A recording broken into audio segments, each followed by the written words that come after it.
हाय viewers, अस्सलाम वालेकुम। मैं मुख्तार फरीद और आप देख रहे हैं मेरे यूट्यूब चैनल। आज की वीडियो मैंने आप लोगों को बताना है सेकेंड ईयर की इंग्लिश का पहला चैप्टर डाइंग सन। डाइंग सन का मतलब होता है गुरूब होता हुआ सूरज, बुझता हुआ सूरज, मरता हुआ सूरज, जो भी आप लोग तर्जमा कर रहे हैं। इसको लिखा किसने है? सर जेम्स जीन्स ने।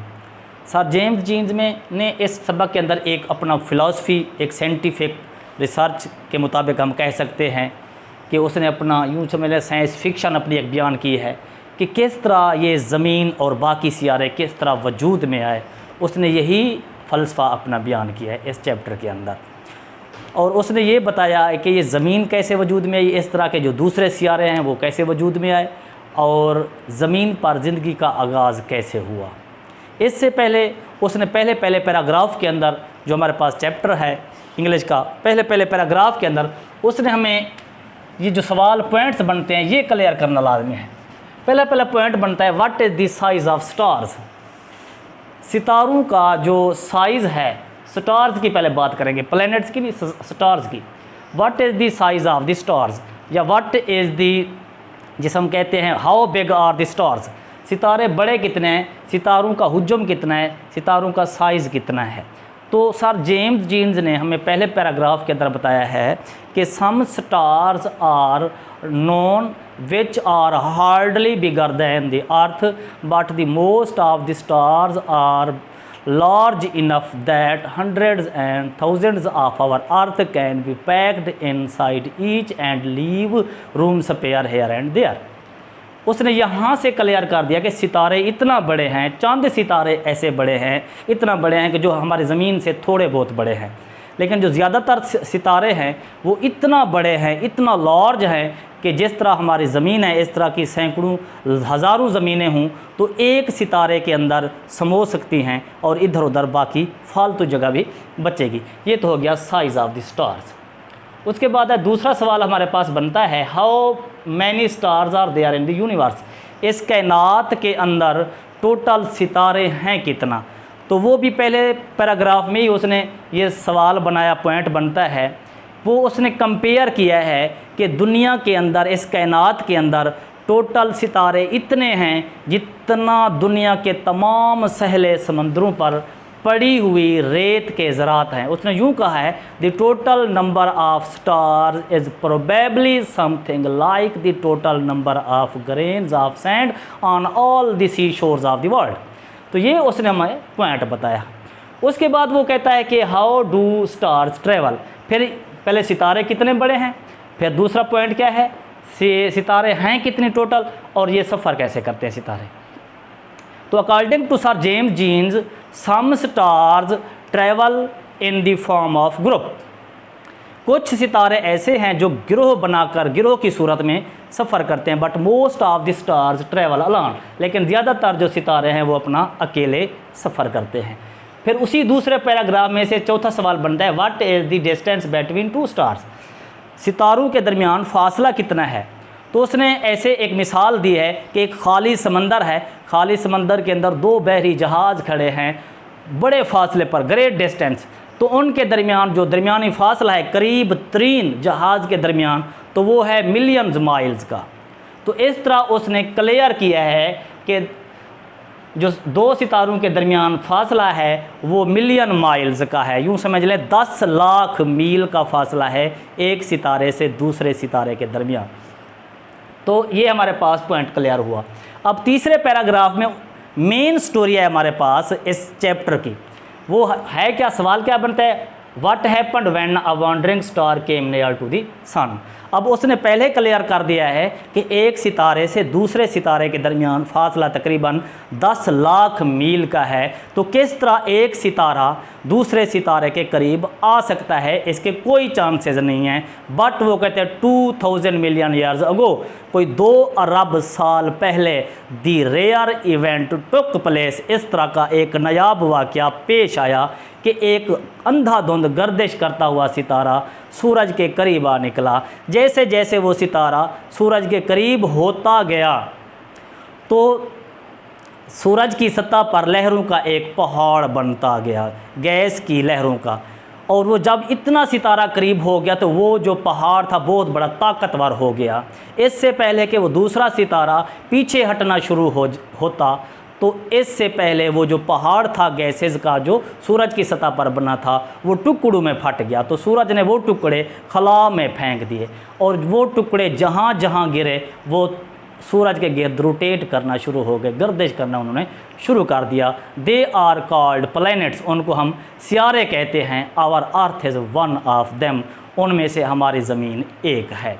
ये इसकी मेन स्टोरी है कि ज़मीन कैसे वजूद में आई या सियारे जो है वो कैसे वजूद में है। तो ये इस सवाल का जवाब याद करने से सारे सवाल बन सके। What happened when a wandering star came near to the sun, जब घूमता हुआ सितारा, आवारागर्दी करता हुआ सितारा सूरज के करीब आया तो क्या हुआ। इसका दूसरा पॉइंट ये बन सकता है कि how did planetary system come into being, ये निज़ाम शमसी जो है ये कैसे वजूद में आया। How did earth come into being, ज़मीन कैसे वजूद में आई। तो ये सारे सवालात के जवाब इसी वाक़ये से हमें मिलते हैं। अब हुआ यूँ कि शुरू में जो टुकड़े सूरज ने खला में फेंके थे वो इंतहाई गर्म थे। They were the part of the sun, वो सूरज का क्या थे, हिस्सा थे। ऐसा ऐसा अब हमारे पास सवाल ये आ गया कि why is there no life on stars. अब सितारों पर ज़िंदगी मुमकिन क्यों नहीं है, क्योंकि stars are the burning balls of fire, सितारे जो हैं वो इंतहाई गर्म हैं, आग का गोला है। Life would melt away there, ज़िंदगी वहाँ पर पिघल जाएगी। So there is no life on stars, तो इसलिए सितारों पर ज़िंदगी मुमकिन नहीं है। और सातवां सवाल है what is the different between stars and planets, सितारों और सियारों के अंदर फ़र्क क्या होता है। ये जो सितारे होते हैं और सियारे होते हैं, सितारे जो होते हैं they have their own heat and light, इनकी अपनी रोशनी भी होती है और इनकी अपनी हरारत भी होती है। वाइल द प्लैनेट्स जो हैं, जो सियारे होते हैं, पार्ट ऑफ द सन, ये सूरज का हिस्सा हैं। They do not have their own heat and light, इनकी अपनी ना तो रोशनी होती है और ना ही इनकी हरारत होती है। ये फ़र्क है स्टार्स एंड प्लैनेट के दरमियान।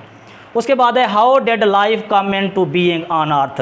अब प्लैनेट वजूद में आ गए, सियारे वजूद में आ गए, ज़िंदगी कैसे मुमकिन हुई ज़मीन पर, ज़िंदगी कैसे वजूद में आई। According to sir James Jeans, life started on earth from simple organisms, छोटे छोटे अजसाम से, छोटे छोटे सिंपल जो ऑर्गेनिजम्स हैं, ये यूँ समझ लें यूनिसेलुलर जानदारों से ज़िंदगी का आगाज़ हुआ। लेकिन सर जेम्स जीन्स के मुताबिक उन जानदारों के पास इतना ताकत होती थी कि वो मरने से पहले अपने जैसी जो जानदार थे वो पैदा कर जाते थे, मतलब अपनी नस्ल आगे बढ़ा जाते थे। तो वो कहते हैं with the passage of time, वक्त के साथ साथ वो जो जानदार थे, सिंपल जानदार थे, वो कॉम्प्लिकेटेड होते गए और बिल आखिर ऐसे अजसाम वजूद में आए, ठीक है जी, जिनके पास ख्वाहिशात थीं, नोबल डिज़ायर जिसे हम कह सकते हैं, और love for the religion, love for beauty और हाईएस्ट होप्स थी।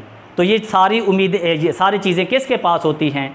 मिसाल डिज़ायर्स हूँ, मकासद हूँ, ख़ूबसूरती का जो शौक़ होता है, इसी तरह मज़हब के लिए मोहब्बत, ये सारी खसूसियात किसके अंदर होती हैं, ये इंसानों के अंदर होती हैं। तो वो कहते हैं वक्त के साथ साथ वो जो छोटे छोटे जानदार थे वो पेचीदा होते होते इंसानों की सूरत इख्तियार कर गए। इस तरह जो है ज़िंदगी वो ज़मीन पर वजूद में आई। तो यहाँ पर एक और पॉइंट बन सकता है what are the characteristics of human being, इंसानों की खसूसियात क्या हैं। तो वो यही हैं कि हाई होप्स, ठीक है जी, noble desires, love for religion, love for beauty, ये सारी क्या हैं, खसूसियात हैं इंसानों की।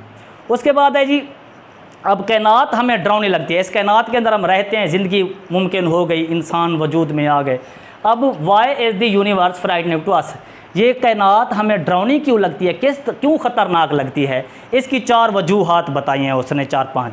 वो पहली वो कहते हैं ये कायनात हमें इसलिए डरावनी लगती है क्योंकि इमेंस डिस्टेंसेस, इसके जो फासले हैं वो बहुत बड़े बड़े हैं, बहुत बड़े बड़े फासलों की वजह से ये हमें डरावनी लगती है। दूसरी उसने बताई है स्ट्रेचेज ऑफ टाइम, वक्त का एक बहुत बड़ा फैलाव, पता नहीं कब ये कायनात वजूद में आई। अगर इसका मवाजना अब हमारी ह्यूमन हिस्ट्री से किया जाए तो पूरी इंसानी तारीख इसके मुकाबले में बहुत छोटी पड़ जाती है, इसलिए हमें कायनात डरावनी लगती है। इसी तरह एक्सट्रीम लोनलीनेस, मुकम्मल तन्हाई की वजह से, हमारी मुकम्मल तन्हाई, मतलब ये ज़मीन पर ही ज़िंदगी मुमकिन है, इसके अलावा किसी दूसरे सियारे पर ज़िंदगी मुमकिन नहीं है। इसके बाद वो कहते हैं लिटलनेस ऑफ आवर होम, हमारे होम से मुराद घर, घर से मुराद हमारी ज़मीन।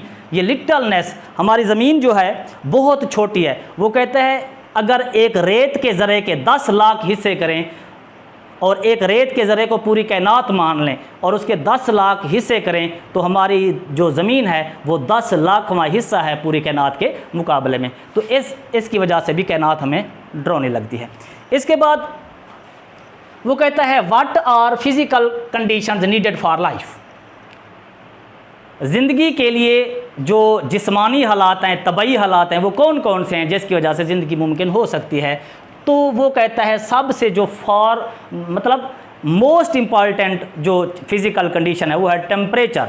It should neither be too hot nor too cold, ये जो टेम्परेचर है ना ज़्यादा बहुत ज़्यादा गर्म हो और ना बहुत ज़्यादा ठंडा हो, जहाँ पे मॉडरेट टेम्परेचर हो वहाँ पर ज़िंदगी मुमकिन हो सकती है। और इस तरह का जो दर्जा हरारत है वो सिर्फ ज़मीन पर है, ज़मीन के अलावा किसी दूसरे सियारे पर नहीं है। उसके बाद है what are the temperature belts, temperature belts क्या हैं। टेम्परेचर बेल्ट्स आप लोगों को बता दूं, वो जो सियारे हैं वो टोटल टेम्परेचर बेल्ट्स हैं। टेम्परेचर बेल्ट से मुराद ऐसे टेम्परेचर बेल्ट जहाँ पे ज़िंदगी मुमकिन हो। तो जो सियारे गिरे थे, टुकड़े गिरे थे सूरज के, कोई दूर गिरा था, कोई करीब गिरा था, कोई बहुत ज़्यादा दूर चले गए, कोई बहुत ज़्यादा करीब, और कोई एक मॉडरेट डिस्टेंस पे। तो मॉडरेट डिस्टेंसेस पे सिर्फ ज़मीन ही है जहाँ पर सूरज, ये जो ना सूरज से ज़्यादा दूर है और ना सूरज के ज़्यादा करीब है, जहाँ पर दर्जा हरारत क्या रहता है, मॉडरेट रहता है। ये टेम्परेचर बेल्ट्स होती हैं। उसके बाद है इज़ देयर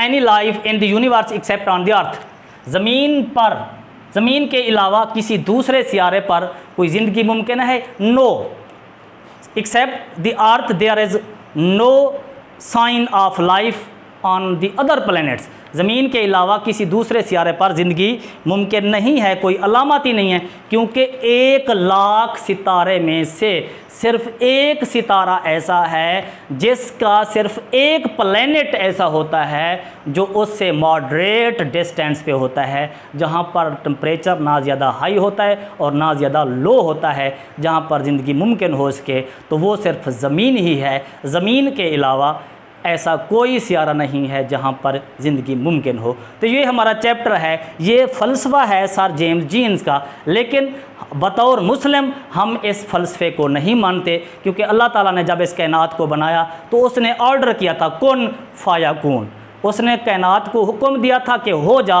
बस वो हो गया। तो ये मेरा आज का लेक्चर था, आज की वीडियो थी, पहला लेक्चर था सेकेंड ईयर का। उम्मीद करता हूँ कि ये वीडियो आप लोगों को पसंद आएगी। अगर पसंद आए तो मेरे इस चैनल को सब्सक्राइब करना है। ओके, अल्लाह हाफ़िज़।